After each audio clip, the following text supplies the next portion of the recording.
हमारे काल में उस समय 14 राज्य थे और 6 केंद्र शासित प्रदेश थे। अंग्रेज शासन कर रहे थे, अंग्रेजों ने अपने हिसाब से भारत का बंटवारा कर रखा था। अगर आपको पता हो तो भारत की सीमाएं म्यांमार से लेकर अफगानिस्तान तक, कहाँ तक? म्यांमार से लेकर अफगानिस्तान तक। म्यांमार को 1935 में अलग किया गया। 1935 के अधिनियम को आने के बाद में 1937 में अलग किया गया। अफगानिस्तान को भी इसी तरह अलग कर दिया गया। भारत का मूल जो विभाजन होता है अपना वो था 1947। 1947 में जब हमारी डेमोक्रेसी लागू कर दी जाती है, तब जो भी राज्य रहते हैं उन राज्यों के जो रहने वाले कार्यकर्ता सदस्य या राजनीतिक दल होते हैं वो अपने अपने क्षेत्र के लिए कुछ न कुछ मांगे करते हैं। इसे ही कहते हैं क्षेत्रीय मांग। क्यों कहते हैं, क्यों करते हैं मांग? जैसे भारत की अगर भौगोलिक बनावट की बात करें हम, तो भारत तो वैसे डाइवर्सिटी से भरा हुआ है। डाइवर्सिटी का मतलब होता है विभिन्नताएं। क्या होता है? विभिन्न। देखो ये पूरा का पूरा पहाड़ी क्षेत्र है, ये पूरा पहाड़ी क्षेत्र है, यहाँ पे रेगिस्तान है, यहाँ पर फिर समुद्र तक आ गए। तो इस तरह से देखा तो भौगोलिक बनावटी ऐसी है कि यहाँ की आवश्यकताएं समान नहीं होती। आवश्यकताएं समान नहीं होगी तो पूर्ति भी समान नहीं हो सकती। इनको जरूरत है कि हमारे मकान कुछ ऐसे बनाए जाए कि बारिश के दिनों में जैसे पहाड़ी खेतों में नुकसान नहीं हो। इनको जरूरत है कि राजस्थान के पश्चिमी राजस्थान में पानी की व्यवस्था की जाए। यहाँ पर कोई पहाड़ी क्षेत्र है, इनके पास में कोई समस्या मैदान ही नहीं है, तो खेल यूनिवर्सिटी बनाना जल्दी से आसान नहीं होता। तो सबकी अलग अलग समस्याएं, अलग अलग क्षेत्रों की अलग अलग समस्याएं, तो समय समय पर अलग अलग मांगे भी उठी। और ये मांगे जब उठी तो भारत सरकार ने एक रास्ता अपनाया कि इन सब को कैसे न कैसे शांत किया जाए। लगातार मांगे उठी है, क्षेत्रीय मांग बोलते हैं, क्षेत्रीय आकांक्षाएं बोलते हैं, एक ही बात है, क्षेत्रीय आकांक्षाएं। अगर इस स्थिति से देखा जाए क्षेत्रीय आकांक्षाओं की स्थिति, तो सबसे पहले आपने देखा होगा कि भारत में जब राज्यों का पुनर्गठन किया गया तो भाषा के आधार पर किया गया। क्या आप में से कोई बता सकता है भाषा के आधार पर राज्यों का पुनर्गठन किया जाएगा? इस बात को कांग्रेस के कौन से अधिवेशन में स्वीकार किया गया? नागपुर अधिवेशन 1920। 1920 नागपुर अधिवेशन याद है क्या? किस आधार पर किया जाएगा? भाषा के आधार पर। भाषा के आधार पर नए राज्य बनाए जाएंगे। और इसी दौरान हमने राजस्थान, जो भारत का पहला राज्य था आंध्र प्रदेश के बारे में, श्री रामुलु जी के बारे में बड़ा भी था कि अनशन पर बैठ गए थे, आखिरकार उनको नया राज्य मिला। इसी प्रकार से देश आजाद हो गया। समय समय पर अलग अलग क्षेत्रों से अलग अलग डिमांड बढ़ती गई। 1950 के दशक से लेकर आज तक पढ़ेंगे अपन, कह सकते हैं 2005 तक मान लीजिए, इसके बाद में जो बड़ा मुद्दा है। तो इसके बीच बीच की कहानियां इस आपके चैप्टर में लिखी हुई है। कब से कब तक की है? 1950 के दशक से लेकर आज तक। से लेकर अब इसमें मुख्य रूप से इन्होंने एक क्षेत्र तो ये बांटा जम्मू कश्मीर पड़ा, एक बांटा आपका पंजाब वाला क्षेत्र, एक बांटा है ये पूर्वोत्तर क्षेत्र को बांटा। इन तीनों के बारे में आपकी बुक में दिया हुआ है। तो सबसे पहले ये बात करता है कश्मीर की। किसकी करता है? कश्मीर की बात करता है। एक बार आपने पढ़ा होगा कि श्रीनगर राज्य की स्थापना अशोक ने की। याद आया क्या? श्रीनगर, जो जम्मू कश्मीर में श्रीनगर है, उसकी स्थापना अशोक ने की थी। कश्मीर का कश्मीर नाम कश्यप ऋषि के नाम से है। किसके नाम से? कश्यप ऋषि के नाम। एक समय था यहाँ पर दुर्रानियों एक जनजाति दुर्रानियों का अधिकार था। दुर्रानियों को हरा कर अंग्रेज वहां पर कब्जा कर लेते हैं। और अंग्रेज वहां पर कब्जा कर रखते रखते एक समय आता है कि जब डोगरा राजवंश है, डोगरा क्या नाम है?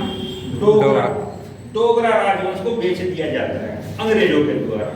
और जो आखिरी डोगरा राजा थे उनका नाम था हरि सिंह जी। क्या नाम था? राजा हरि सिंह। तो हरि सिंह को अंग्रेजों के द्वारा बेच दिया जाता है। अब हरि सिंह जी के पूर्वजों ने खरीदा था तो हरि सिंह जी के पास ही आएगा। राजतंत्र चल रहा था, देश आजाद हुआ 1947 में।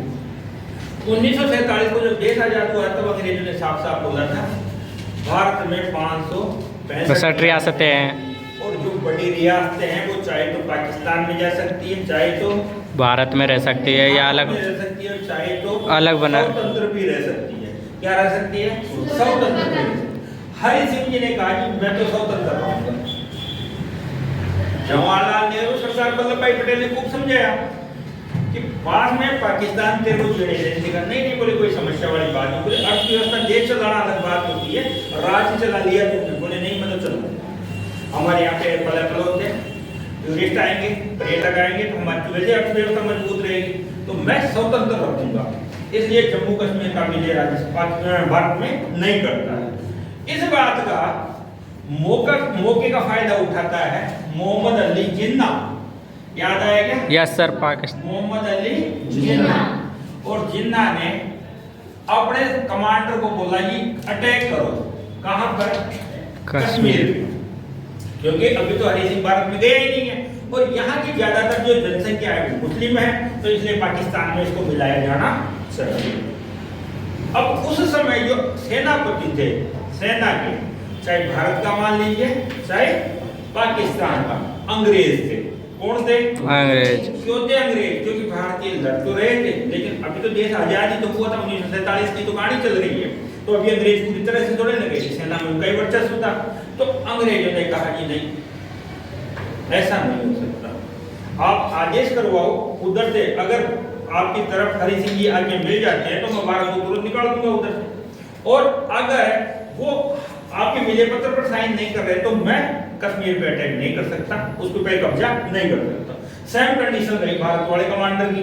भारत वाले ने भी कहा कि ऐसे में नहीं जा सकता, दोनों ने ही मना कर दिया। तो जिन्ना ने एक फायदा उठाया, एक जाति है कबायली। Yes sir. क्या नाम है? कबायली। कबायली जनजाति को बंदूकें पकड़ा दी, बोले जाओ जी कश्मीर पे अटैक करो, अटैक कर दो। हरि सिंह के पास में 3 सेना होगी रवाना।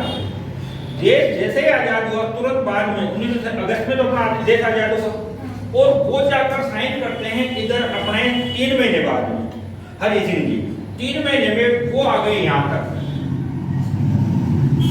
तो जैसे ही हरि सिंह जी ने भारत की हेल्प मांगी, भारत वालों ने कहा कि विलय पत्र पर हस्ताक्षर कीजिए।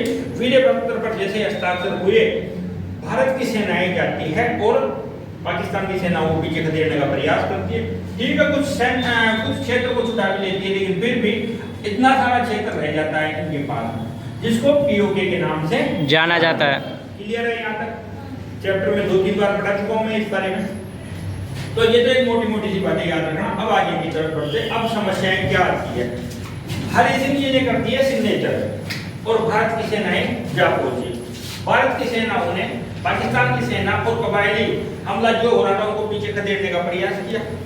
उसके तुरंत बाद में मामला चला जाता है यूएनओ में। और यूएनओ में जैसे ही मामला जाता है तो यूएनओ कहता है कि पहले युद्ध रोकिए, जाए वही रोक दीजिए। तो जाए वही रोकने के चक्कर में पाकिस्तान की सेना कश्मीर में घुसी हुई थी और वहीं तक रह जाती है। ऐसी स्थिति में यूएनओ में मामला जाने की दिशा में होता गया कि वहीं पे रोकने के बाद में यूएनओ कहता है कि यहाँ पे कराओ रेफरेंडम, जनमत संग्रह। जैसे जनता कहेगी वैसे कर लेंगे। जवाहरलाल नेहरू जानते थे कि ज्यादातर जनसंख्या यहाँ की मुस्लिम है, तो पाकिस्तान के फेवर में जा सकता है। जवाहरलाल नेहरू इस बात के लिए मना करते थे और वो मामला वहीं का वहीं उलझा हुआ रह जाता है। अब वापस आ जाते हैं कश्मीर की राजनीति में। देश तो आजाद हो गया, भारत में मिला दिया गया। भारत में मिलाने के बाद में उसको पूरी तरह से राज्य का दर्जा नहीं दिया जाता, उसको रखा जाता है धारा 370 के तहत। किसके तहत? धारा 370 के तहत। 70 के तहत श्रीनगर। धारा 370 का मतलब ये है कि इसको विशेष राज्य का दर्जा दिया गया। किसका? विशेष राज्य का दर्जा। विशेष राज्य का दर्जा कैसे कह सकते हैं आप? उनका झंडा अलग होगा, उनका संविधान अलग होगा, वो अपने हिसाब से शासन चला सकते हैं। भारत वहां पर शासन करेगा तो एक केंद्र के हिसाब से उनको खाली हेल्प कर सकता है, उनकी हेल्प ले सकता है, लेकिन वहां के शासन चलाने में हेरफेर नहीं कर सकता। ये स्थितियां थी धारा 370 के दौरान। चलो ठीक है, मानने वाली बात है। धारा 370 के दौरान शासन भी चल रहा है। भारत के चुनाव जैसे लोकसभा के चुनाव होते हैं, हमारा प्रधानमंत्री उनका प्रधानमंत्री रहता है। इस जो राजा था हरि सिंह का जो मुख्यमंत्री था उस समय मैंने जो दरबारी था उसका नाम था शेख अब्दुल्ला। क्या नाम था? शेख अब्दुल्ला। शेख अब्दुल्ला दिमाग वाला आदमी था, होशियार था, राजनीति में परिपक्व भी था। जैसे ही भारत के अंदर साइन करता है हरि सिंह, तो हरि सिंह जी के हटने के लिए आंदोलन शुरू कर देता है शेख अब्दुल्ला। शेख अब्दुल्ला एक पार्टी बनाता है नेशनल कॉन्फ्रेंस। कौन सी पार्टी है? National conference. और नेशनल कॉन्फ्रेंस पार्टी का लीडर रहते हुए आंदोलन करता है किस चीज के लिए? राजा को अपने पद से हटाने के लिए। राजा को पद से हटाने के लिए आंदोलन करता है कि अब जब हम भारत में मिले गए तो लोकतंत्र हमारे भी होना चाहिए। बिल्कुल होना चाहिए। तो लोकतंत्र लागू कर दिया गया, राजा को संवैधानिक पद दे दिया गया कि ठीक है आप राजा हो, कोई बात नहीं है, लेकिन यहाँ पर रहेगा लोकतंत्र, राजतंत्र नहीं रहेगा। ऐसी स्थिति में राजा को हटा दिया जाता है और चुनाव करवाए जाते हैं 1948। शेख अब्दुल्ला पढ़ते हैं वहां के प्रधानमंत्री। क्या पढ़ते हैं? प्रधानमंत्री। उनकी प्रधानमंत्री कैसे बने?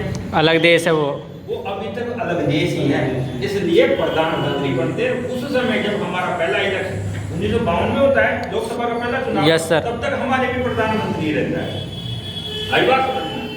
इसलिए जो पद राज्य का जो लीडर था वो प्रधानमंत्री का पद हुआ। तो ये यहाँ के पहले प्रधानमंत्री 1948 में बनाए शेख अब्दुल। चलो ठीक है, मामला चल रहा है। भारत में शामिल हो गया आपका कश्मीर।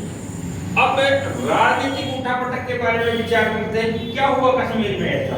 तो कश्मीर में धारा 370 जब लगाई जाती है तो विशेष राज्य का दर्जा दिया जाता है। इस मामले में कुछ लोग तो करते हैं इसका समर्थन, कुछ करते हैं इसकी आलोचना।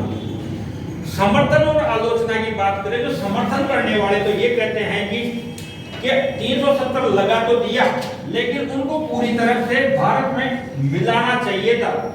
ये 370 हटाकर एक राज्य का दर्जा दिया जाना चाहिए था। और जो आलोचना करने वाले हैं वो ये कहते हैं कि 370 आपने लगातार ही गलती कर दी। 370 का मतलब ये हो गया कि वो कभी भारत के हो ही नहीं पाए। क्यों नहीं हो पाए? कि उनमें देश में अपनेपन की भावना आई ही नहीं। चुनाव होते जा रहे हैं, सरकारें बनती जा रही है, अगला चुनाव होता है जो ये आपके नेशनल कॉन्फ्रेंस है, किसकी पार्टी है? नेशनल कॉन्फ्रेंस शेख है 1953 में शेख अब्दुल्ला को नजरबंद कर दिया जाता है। मतलब जो अब मुख्यमंत्री सीट आ गई तो मुख्यमंत्री से हटाकर उसको जेल में डाल दिया जाता है या नजरबंद कर दिया जाता है और काफी लंबे समय तक वो बेचारा जेल में रहता है। उसके बाद में इंदिरा गांधी, अब आप आ जाइए 1974 में। क्यों आ जाइए? क्योंकि अब देश की स्थिति है, जैसे पिछले चैप्टर में आपने पढ़ी 1974 में पूरे भारत में आंदोलन हो रहे भयंकर तरीके से। अब इसको सहारा इंदिरा गांधी को भी तो चाहिए। अगर उधर वाले भी हल्ला करेंगे तो कोई तो राज्य शांत रहे। इन्होंने उसको नजरबंद से निकाला और इसके साथ में समझौता किया। तो इंदिरा गांधी और शेख अब्दुल्ला के मध्य क्या होता है? समझौता। शेख अब्दुल्ला और इस समझौते के दौरान नेशनल कॉन्फ्रेंस प्लस कांग्रेस की सरकार बनती है। अब वही वहां पे प्रधानमंत्री चुनाव होते हैं, प्रधानमंत्री को मुख्यमंत्री बढ़ते जाते हैं, चल रहा है सब कुछ ठीक ठाक। 1982 में आकर शेख अब्दुल्ला की हो जाती है बढ़ती। कब हो जाती है? 1982 में शेख अब्दुल्ला की जब बढ़ती होती है तब आते हैं उनके बेटे फारूक अब्दुल्ला। क्या नाम है? फारूक अब्दुल्ला। फारूक अब्दुल्ला। और फारूक अब्दुल्ला जैसे 1982 में प्रधानमंत्री बनता है, वो मुख्यमंत्री बनता है, तो 1985 में फिर विधानसभा के चुनाव होते हैं। 1985 में विधानसभा के चुनाव में फारूक अब्दुल्ला जीत जाते हैं, नेशनल कॉन्फ्रेंस जीत जाती है, लेकिन वहां पर अलगाववादी आंदोलन शुरू हो जाते हैं। क्यों हो जाते हैं? अलगाववादी आंदोलन शुरू होने का कारण ये है कि फारूक अब्दुल्ला बेईमानी करके जीता है। चुनाव में धांधली का आरोप लगाया जाता है। कांग्रेस से उसका गठबंधन था ही, कांग्रेस के गठबंधन रहने के बावजूद भी वहां पर अगर धांधली तो कांग्रेस भी आती है इसकी कटघरे में, और हमारे प्रधानमंत्री आ गए राजीव गांधी वैसे सीधे रहे। तो इस प्रकार से फारूक अब्दुल्ला की सरकार को बर्खास्त कर दिया जाता है और फिर लगा दिया जाता है राष्ट्रपति शासन। तो कभी राष्ट्रपति शासन, फिर कभी लोकसभा के चुनाव, ऐसे ही मामला चल रहा था। वहां पे ऐसे आती थी और समय समय पर अलगाववादी आंदोलन होते रहे। अलगाववादी आंदोलन का मतलब ये होता है कि अलग देश की मांग करने का जो आंदोलन होता है उसे कहते हैं अलगाववादी आंदोलन। तो अलगाववादी आंदोलन होते रहे, लेकिन समय निकलता भी गया।